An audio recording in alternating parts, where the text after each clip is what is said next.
welcome to livealittlehigher.com.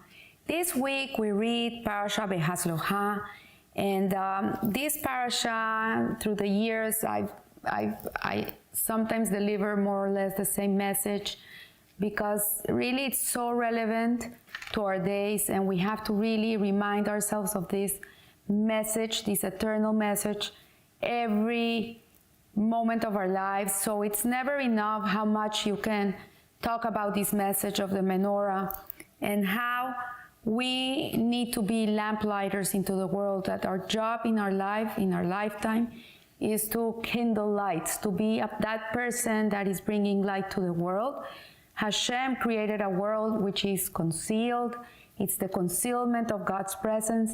We don't see Him, we can't hear Him, we can't see Him visually, and but because we can't see Him, it doesn't really mean that He's not there, and that He's constantly hiding from us, so we can really come and bring that light, His light, to the world. He gives us that gift that we are able to light the world up. And so we see that the mitzvah of the menorah that stood in the times of the Mishkan, the tabernacle in the desert, and subsequent Beit HaMikdash, the first and the second temples.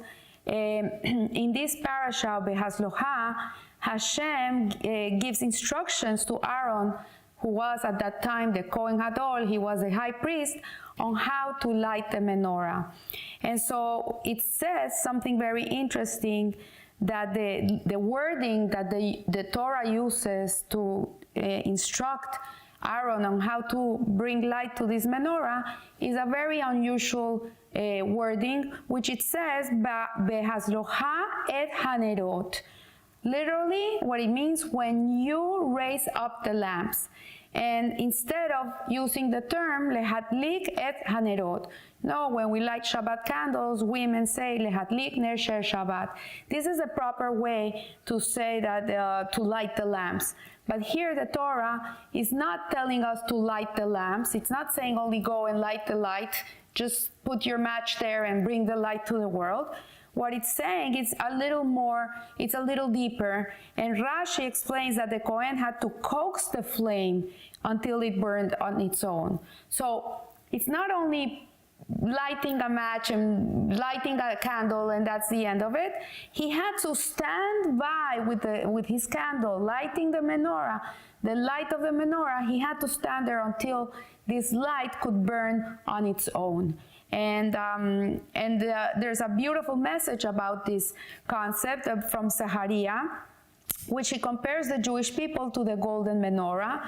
And the Alter Rebbe explains that each of the 7 lamps of the menorah correspond to one of the 7 holy midot, character traits, attributes of God, which are kindness, hesed, gevura, which is discipline, austerity. You have tiferet, which is compassion, beauty. You have netzach, which is resilience, it's endurance. You have hod, which is humility. You have yesod, which is unity, foundation, and then you have malchut, which is dignity, royalty. And so we see that the 7 lamps also allude to the 7 tzaddikim, who are lights for all generations, which are Abraham, Isaac, Yaakov.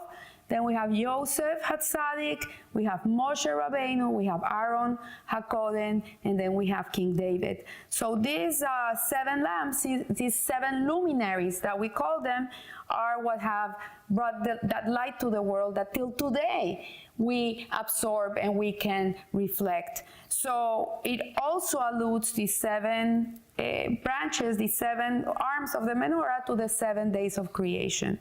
So though all of them are relevant to every Jew, each Jew has a special connection to their root soul, and every Jew is in its way connected to a certain tzaddik that really moves him. So there's people who are more kind, there are people who are more strict. Abraham was kindness, Yitzhak was strictness, was discipline, gevura, and so on. So each person has all of these midot. Obviously, we all have to balance them up in our lives. That's why we did the counting of the Omer a month ago. Between the second night of Pesach until Shavuot, we were counting the Omer. We were doing all these combinations of the midot because we have to acquire all of them and we have to use them in our characteristics, in our character traits in the right way. But every person has one midah that really makes him distinct. You see, oh, that's the guy that brings everybody together, or that's the lady that's always doing kindness to others, or that's the guy who is always very disciplined, he gets things done. So people, you can see more or less which one of these characteristics is ruling over them. But what the menorah is teaching us is that there's 7 different ways. Not everybody's the same. Nobody's the same. Everybody's different. And that we have to learn to shine together. And we're not meant to be the same. Hashem didn't make people to be the same. That's why you have different colors, different religions, different backgrounds, different countries, different languages, different types of foods. You have all this diversity in the world. It's really because Hashem doesn't want a world that is a cookie cutter and everybody's the same. And so this is one of the messages that this menorah brings us. And it says that these 7 ways are legitimate and valid ways to be a menorah, to be a luminary, to bring light to the world with your special flavor. So the critical issue is, are you kindled? This is the question. The question that I ask today to all of you that are listening to this shiur is, are you kindled? Are you a person that is bright and shining? Are you a person that is lit? Are you a person that has passion for life? Is a person that has passion to help other people? Are you a person that is passionate about the things you do? Are you alive? Are you lit? And this is the first step in being able to be a lamplighter, because if you're not a person that has a light within yourself, then it's very or almost impossible to bring light to someone else. Once a person came to the Rebbe, to the Holy Lubavitcher Rebbe, and he asked him, Rebbe, tell me what you do all day. And the Rebbe said, well, people come here and I help them find their switch. And the person asked him, oh, but you don't turn on the switch? And he says, no, I cannot do that. I can show them where the switch is, but I cannot turn it on. That they have to do by their own. So that the fact that the menorah does not have 1 branch, but 7 branches, is that everybody can serve God according to their own personality and their own derech, their own ways. It says that the sages teach that you have to teach a child in his ways. Like, parents should not educate the kids to be what they want them to be. They educate the kid in the way the kid is. If a kid loves blood and he loves horror movies and he loves all these things, like, you cannot take that away. This is part of his mission, his purpose in life. So what you have to do is you have to channel that trait so that that boy can shine through that trait. So help him become a surgeon. Help him become, a shohet, someone that slaughters animals for food in a kosher way, or help him be a mohel, that person that comes and does the circumcision. Not everybody's cut to do these things. So when you see the traits of your children, you should help them in their ways. So the windows of the Beit HaMikdash, something very interesting, is that they were very unusual. When you see a person builds a home, the windows of the home are designed so the light of the outside can come inside the home. The better the window, the better their angle, the better everything, the more light the house is going to have. The windows of the Beit HaMikdash were constructed in a different way. They were not constructed in the way so the light of the outside would come inside the Beit HaMikdash. It was the other way around. They were like this. So the light of the Beit HaMikdash, the light that generated that was generated within the Beit HaMikdash would shine out to the world. And we learn from this that we are not supposed, a Jew is not supposed to be influenced by the outside world. We, on the other hand, have to be people that are influencing the outside world. You know, the Rebbe Lubavitch, I would say like 40 years ago, he decided to send all these shluchim, all these army of the Rebbe into the world, all these very religious young couples, and he sent them to different places in the world. He sent to Colombia. I remember I was one of these beneficiaries. Rabbi Yoshua Rosenfeld came to Bogota with his wife, his little son, and I was, I think, 12 years old when he came. And like Colombia, he sent them everywhere. He sent to Hong Kong, he sent to Vietnam. Anywhere there was a Jew, he would send this husband and wife to build a Chabad home and to bring Yiddishkeit, to bring holiness to the place and help the Jewish people that lived in these places be able to be lifted up. And so we see that people were very critical of this experiment, let's call it, of the Rebbe. They said, like, are you crazy? How are you sending these young couples to the world to go and live in places so remote? There's no kosher food, there's no kosher milk, there's no Jewish education for the kids. They're gonna be lost. They're not gonna make it. They're gonna become assimilated. And the Rebbe said, no. Because when you're a lamplighter, when you're a person that is going to bring light, when you're a person that's coming to a place to light the place up, you're not going to be influenced. You're the influencer. And so this is one of the ideas of the windows of the Beit HaMikdash, that when you are lit, when you yourself are lit, nothing of the outside world can really contaminate you, because you're lit. And so the contamination of the world cannot take over you. And so there's a verse that states, Ner Hashem Nishmas Adam. The soul of a Jew is a lamp of God. A candle can either be lit or unlit. You know, I prepare my candles. My husband prepares my candles for Shabbat. That's his job. He does this. And he prepares the oil and the wick. And he puts them there since, I don't know, Thursday night. He's already prepared them. But they're not lit. They're not lit. They're standing there. They're waiting for someone to come and light them up. So we see that the same way that wick and the oil and everything is there that is necessary for a luminary, but if it's not lit yet, it's not a candle. So yes, Hashem puts you in a body, He gives you a neshama. Your neshama is a light of Hashem. It's mamish, a piece of God without of you. The soul of a Jew is a lamp of God, and it's ready to be turned on. But the only person that can turn it on is you. Nobody else can do that for you. You yourself have to find a way in which you're going to be a light. And so sometimes certain neshamas, there's certain souls that need more help. There's souls that come from a very high place, very lofty places. It's very easy for them to light up. Then there's people who are more simple. They come either from a lower level of a neshama, or maybe they were brought up in a place where they were devoid of Judaism and there was no sensitivity to holiness, and it takes a little longer for these neshamas. So whatever the reason, it doesn't mean that that soul is not a light. What it means is that it's not on yet.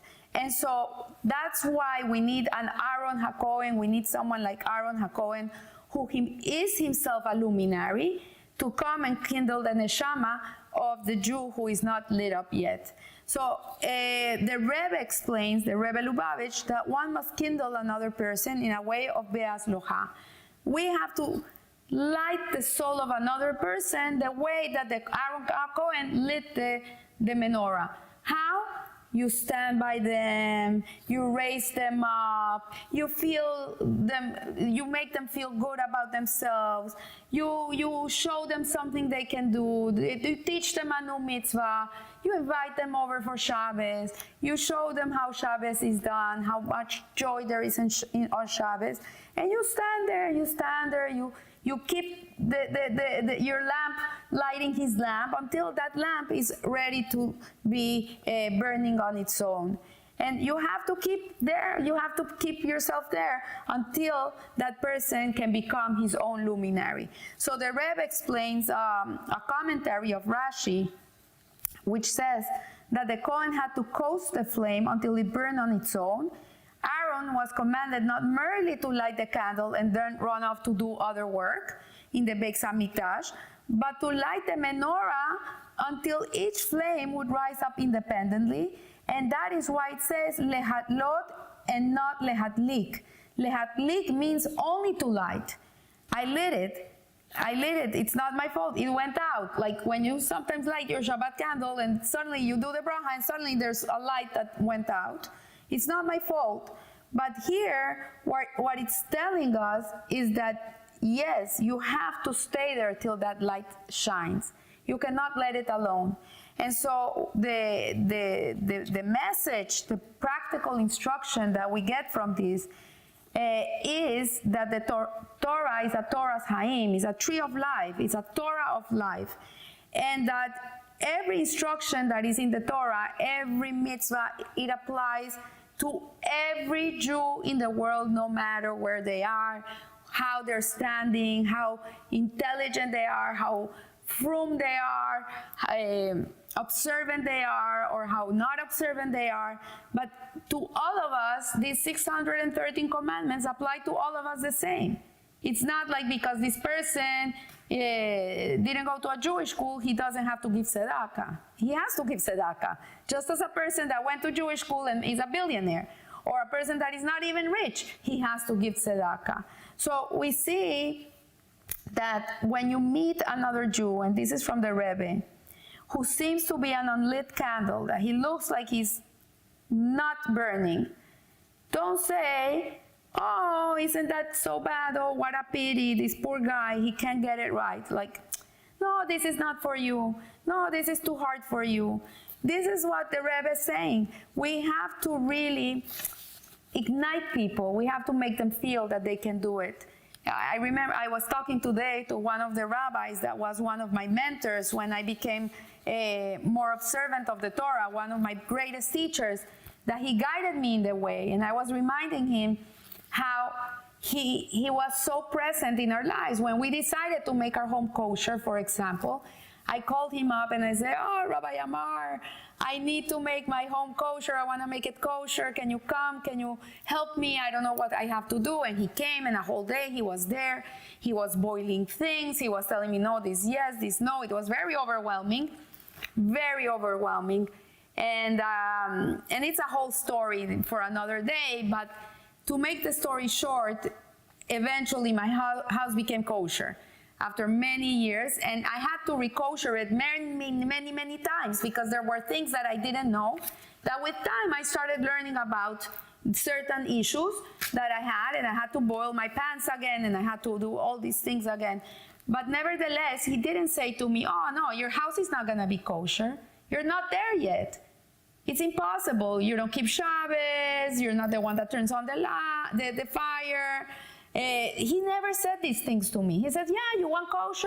How kosher you want it? I said, I want you to be able to eat in my house. Obviously, he was not going to be able to eat in my house, but he didn't say, no, I could not eat in your house. Never said that to me. He said, so, well, wonderful, we're going to get working on it. And when I started growing in the kashrut, and I started understanding things that I was doing that were not, he would have never been able to eat in my house. Then one step at a time, I started doing more and doing more and doing more. But you cannot tell a person, oh, you're not there yet. Oh, no, you can't do this. No. You first have to become Shomer Shabbat before you have a kosher kitchen.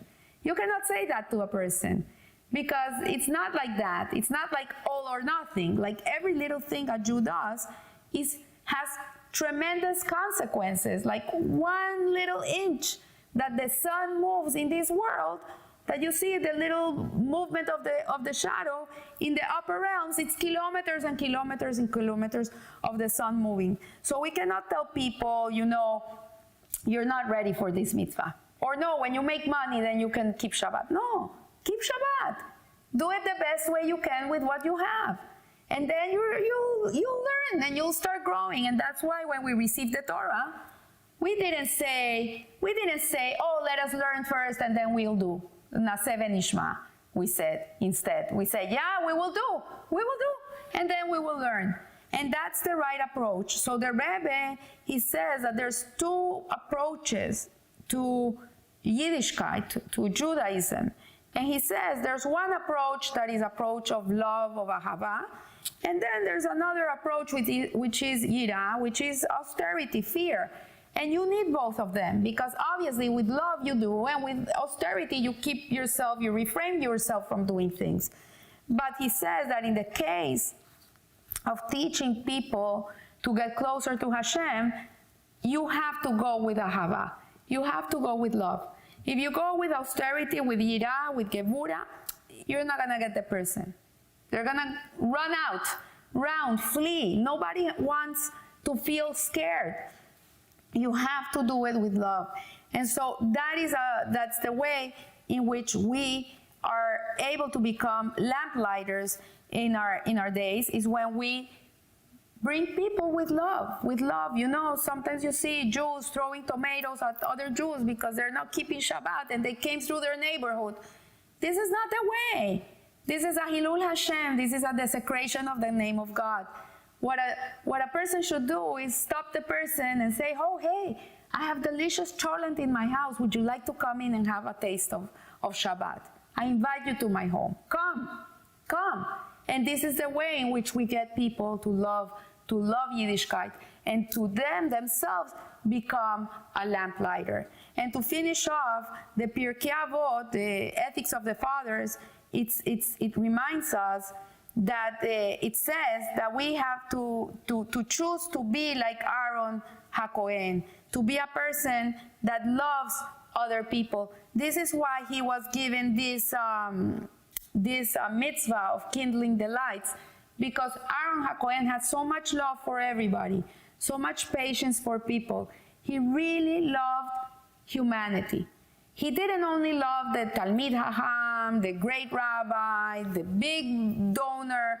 No, he loved even the most simplest of the simplest of the simplest. The Pirkei Avot says because he loved every creature. Imagine, he gives them the appellation of a creature, a person that is completely ignoramus, has no idea of nothing. He calls him a creature. Why a creature? Because when you find someone in your life that there's nothing to love about, he has nothing that you like about him or her, that there's no good that you can find in that person, then you have to remember, oh, he's also a creation of Hashem. This creature is also a creation of Hashem. And just because he's a child of God, you love him. And this is the ability that Aaron HaKohen exemplified, and that we come from him, that from these lessons of the Kohen, of how to treat people and how to love people, and to always try to look for the good thing in everybody and try to put people together. If people are fighting, try to tell them, oh, your friend misses you, and you go to the other one, you say, oh, your friend misses you. And in that way, people make peace, because he was a peacemaker. And to be a lamplighter, you need to be a peacemaker. You cannot be a person that is dividing the world. You're not going to light any light. You're going to shut them off. You're going to just extinguish the menorah. But if you love people and you want the best for them, and you do it with ahava, with love and patience, and reminding yourself everybody's a child of Hashem, then you're going to be able to have a superpower of being supercharged and being able to go and ignite the whole world. And you yourself are going to be enlightened. So I wish you a good week, and remember, live a little higher. Thank you.